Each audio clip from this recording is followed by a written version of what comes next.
বাংলাদেশ আদিবাসীদের বিভিন্ন সমস্যা, বিভিন্ন অভাব অভিযোগ সরকারের কাছে আমরা পেশ করেছি, কিন্তু সেগুলো এখনো পর্যন্ত ঠিকঠাক কোনোটাই কার্যকারী হয়ে ওঠে। যদি বলি বর্তমান যে জ্বলন্ত ইস্যু ফেক এসটি, অর্থাৎ অবৈধভাবে প্রচুর আদিবাসীরা আদিবাসী সার্টিফিকেট হাতিয়ে নিয়ে আদিবাসীদের চাকরি ভর্তি বিভিন্ন সংস্থায় তারা যোগদান করছে। আদিবাসীদেরকে 9 আগস্ট সামনে রেখে 4 দিন ব্যাপী সেই আয়োজন করা হয়েছে। সেই জন্য আমরা এটাকে বয়কট করছি। United forum of all Adivasi organisation, আদিবাসী উন্নয়ন মন্ত্রী বলছি বারাইক মহাশয়, তিনি একটা পরিসংখ্যানে দিয়েছেন যে 1,60,00,000 শিডিউল ট্রাইব সার্টিফিকেট ইস্যু করা হয়েছে। আজকে আমরা জানি আগামী 9 আগস্ট পশ্চিমবঙ্গ সরকারের পক্ষ থেকে 4 দিন ব্যাপী অনুষ্ঠান আয়োজিত হয়েছে, পালিত হতে চলেছে। তো এই 4 দিন ব্যাপী যে জায়গায় একদিন হওয়ার কথা 9 আগস্ট বিশ্ব আদিবাসী দিবস, সেটাকে 4 দিন ব্যাপী পালন করা হচ্ছে। এই 4 দিন ব্যাপী এই দিবসকে সরকার থেকে এইভাবে আয়োজন করাটাকে আমরা বিরোধিতা করছি। আমরা সেটাকে সমর্থন করছি না, কারণ সেটা আমাদের মনে হয়েছে সেটা শুধুমাত্র আদিবাসীদের নামে অপচয় মাত্র হচ্ছে। কারণটা হচ্ছে আমরা দীর্ঘদিন ধরে আমাদের আদিবাসীদের বিভিন্ন সমস্যা, বিভিন্ন অভাব অভিযোগ সরকারের কাছে আমরা পেশ করেছি, কিন্তু সেগুলো এখনো পর্যন্ত ঠিকঠাক কোনোটাই কার্যকারী হয়ে ওঠেনি। আমরা যদি বলি বর্তমান যে জ্বলন্ত ইস্যু ফেক এসটি, অর্থাৎ অবৈধভাবে প্রচুর আদিবাসীরা আদিবাসী সার্টিফিকেট হাতিয়ে নিয়ে আদিবাসীদের চাকরি ভর্তি বিভিন্ন সংস্থায় তারা যোগদান করছে, আদিবাসীরা বঞ্চিত হচ্ছে, লাঞ্ছিত হচ্ছে।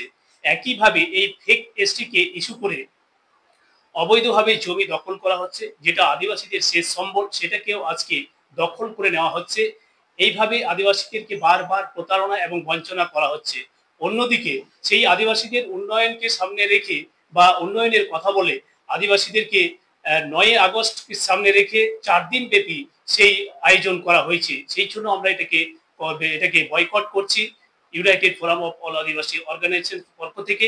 সেই সঙ্গে আরো বলতে চাই, আমরা দেখেছি আমাদের আদিবাসী উন্নয়ন মন্ত্রী বলছি বারাইক মহাশয়, তিনি একটা পরিসংখ্যানে দিয়েছেন যে 1,60,00,000 শিডিউল ট্রাইব সার্টিফিকেট ইস্যু করা হয়েছে, কিন্তু আমরা 2011 সেন্সাস অনুযায়ী আমরা যদি দেখি পশ্চিমবাংলায় আদিবাসীদের সংখ্যা খুব জোর 70 থেকে 80 লক্ষ হবে। তাহলে বাকি এতগুলো সার্টিফিকেট ইস্যু করা হলো কোথায়? স্বভাবতই অঙ্কটা সহজ, আমরা যদি হিসাব করে দেখি সেখানে প্রায় 50% ফেক এসটি সার্টিফিকেট ইস্যু করা হয়েছে। সেই সঙ্গে আমরা দেখি আদিবাসীদের আজও বিভিন্ন দপ্তরে, এমনকি স্কুল কলেজ প্রফেসর থেকে শুরু করে নানাভাবে জাতিগত বিদ্বেষ এবং তাদের উপরে সেই জাতিগত বিদ্বেষের জন্য অপমান হতে হচ্ছে। আজও এই দেশে আমাদের আদিবাসীদের উপর এইভাবে যে হেনস্থা করা হচ্ছে, সেই দিকে প্রশাসন অর্থাৎ রাজ্য সরকারের তেমন কোনো ভ্রুক্ষেপ আমরা লক্ষ্য করছি না। আমাদের সাঁওতালি মাধ্যমে যে এডুকেশন সিস্টেম চালু হয়েছে, কিন্তু সেখানে উপযুক্তভাবে শিক্ষক নিয়োগ বা যাবতীয় যে পরিকাঠামো, সেই পরিকাঠামোর দিকে সরকার বারবার বলেন যে সেখানে টাকা নেই, অর্থের অভাব রয়েছে। অথচ অন্যদিকে অর্থ অপচয় করে একদিনের জায়গায় 4 দিন ব্যাপী এই কর্মসূচিকে আমরা কোনো মতেই মেনে নিতে পারছি না। সেই কারণে আমরা আজকে ইউনাইটেড ফোরাম অফ অল আদিবাসী অর্গানাইজেশনের পক্ষ থেকে আমরা বয়কটের ডাক দিয়েছি। আমাদের প্রতিনিয়ত এই আন্দোলন আপনারা দেখে থাকবেন। আমরা প্রতিনিয়ত দপ্তরে দপ্তরে যে সেকশন অনুযায়ী আমরা সেখানে ডেপুটেশন দিয়েছি, এককভাবে বিভিন্ন সংগঠনের মাধ্যমে সেখানে আমরা ডেপুটেশন দিয়েছি। ইউনাইটেড ফোরাম মানে এখানে প্রায় আদিবাসীদের 50টা সংগঠন যুক্ত হয়েছে। এই ইউনাইটেড ফোরামের মধ্য থেকেও আমরা সেই ডেপুটেশন দিয়েছি, আন্দোলন করেছি, লাগাতার আন্দোলন করে যাচ্ছি।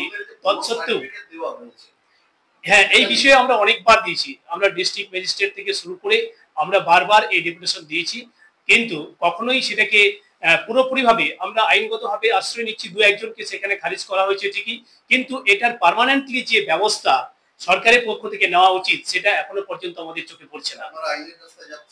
অবশ্যই আমরা আইনের রাস্তায় যাচ্ছি, ক্যান্ডিডেট ধরে ধরে আমরা কেস করছি, সেখানে যত সামান্য, অথচ আমরা কেস করছি, লড়াই করছি, অথচ সরকার এর দপ্তর থেকে বিভিন্নভাবে মুড়ি মুড়কির মতো মানে হাজারে হাজারে কাতারে কাতারে সেখানে এই ফেক এসটি ইস্যু করা হচ্ছে। এটাকে আমরা আন্দোলন করে কতটা সামলাতে পারবো সরকার যদি এখানে সহযোগিতা না করেন, এর একটা দীর্ঘস্থায়ী ব্যবস্থা যদি গ্রহণ না করেন। সরকারের কাছে জানানোর তো আরো অনেক রাস্তা আছে। আমরা বারবার আমরা চিঠির মাধ্যমে, ইমেল করে, আমরা ডেপুটেশন দিয়ে সব সময় জানিয়ে গেছি। তা সত্ত্বেও পরিপূর্ণভাবে সেই কার্যকারিতা আমরা না পাওয়ার জন্যই আজকে এই কর্মসূচিকে, সরকারের এই কর্মসূচিকে আমরা বয়কট করার জন্য সিদ্ধান্ত নিয়েছি। পরবর্তী পদক্ষেপ আমাদের আন্দোলন তো আছেই, এবং আবার আমরা সরকারের কাছে দ্বারস্থ হব, বারবার আমাদের অধিকারের কথা আমরা তুলে ধরবো। এরপরেও যদি কোনোভাবে সহযোগিতা না পাই, তাহলে বিকল্প আমাদের চিন্তা ভাবনা, এবং সেটা সর্বসম্মতিক্রমে অর্থাৎ কেন্দ্রীয়ভাবে সেই আলোচনা করে সিদ্ধান্তে আমরা উপনীত হয়ে পরবর্তী কর্মসূচি আমরা গ্রহণ করব।